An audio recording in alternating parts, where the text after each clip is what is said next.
সবসময় কিন্তু বরবটির ভাজা কিংবা বরবটির তরকারি খেতে আর ভালো লাগেনি। চলো বন্ধুরা, আজকে আমি আপনাদেরকে নতুন রেসিপি করে দেখাবো। আজকে করব বরবটির চাটনি। ধরো দেরি না করে রেসিপিটা শুরু করা যাক। হ্যালো গাইস, আসসালামু আলাইকুম। আপনারা সবাই কেমন আছেন? আশা করি সকলেই ভালো আছেন। Welcome sign viral recipe. চলে এলাম আবারও নতুন রেসিপি নিয়ে। বরবটিগুলোকে এক চাক্ষুরের মতন কেটে 5টা কাঁচা লঙ্কা বরবটির সাথে দিয়ে ভালো করে ধুয়ে নিলাম।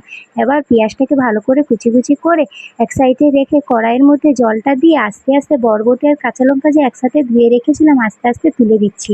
দেখতে পাচ্ছ বন্ধুরা, দেওয়া হয়ে গেলে এবার আমি 2 পিস রসুন আর একটু আদার টুকরো নিয়ে দিয়ে দিচ্ছি জলের মধ্যে, আর অল্প লবণ দিয়ে এটাকে ভালো করে সিদ্ধ করে নিতে হবে। সবসময়ের জন্য মনে রাখতে হবে রসুন আর আদার জন্য টুকরোটা একদমই কম হয়, বেশি দিলে কিন্তু তিতো হয়ে যাবে আর খেতেও ভালো লাগবে না।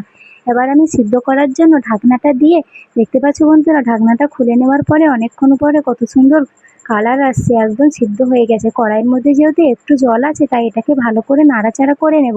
এখানে আমি জলটাকে ভালো করে নাড়াচাড়া করে একটা পাত্রের মধ্যে তুলে শিলের মধ্যে আমি এটাকে বেটে নেব। এটা যেহেতু শিলেই বাটতে হবে তাই আমি শিলের মধ্যে দিয়ে প্লেন করে বেটে নেব। এটা একদমই প্লেন হবে না, হালকা একটু দাঁড় খাসা মতন থাকতে পারে। এবার এটাকে আমি ভালো করে বেটে নেব। আপনাদের কেমন লেগেছে আমার এই ভিডিও, লাইক কমেন্ট সাবস্ক্রাইব করবে যাতে আপনাদের জন্য আরও ভালো ভালো ভিডিও আনতে পারি।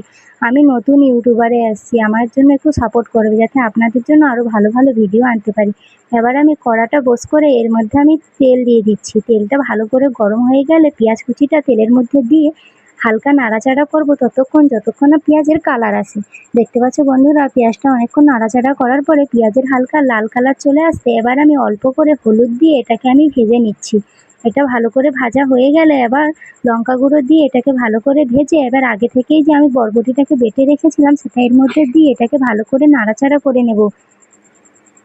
কড়াটা যেহেতু অনেক গরম হয়ে যাচ্ছে তাই তেলটাও যেহেতু কিরকম কালো হয়ে যাচ্ছে, ওই জন্য তাড়াতাড়ি করে এটা নাড়াচাড়া করে একদম শুকনো শুকনো করে নিলাম। দেখতে পাচ্ছ বন্ধুরা, এরকমই কিন্তু শুকনো করতে হবে। আর এটা খেতে কিন্তু খুব টেস্ট ছিল, বাড়িতে একবার বানিয়ে দেখবে, খুব সুন্দর লাগবে। চলো বন্ধুরা, ভালো থাকবে, দেখা হচ্ছে নেক্সট ভিডিওতে।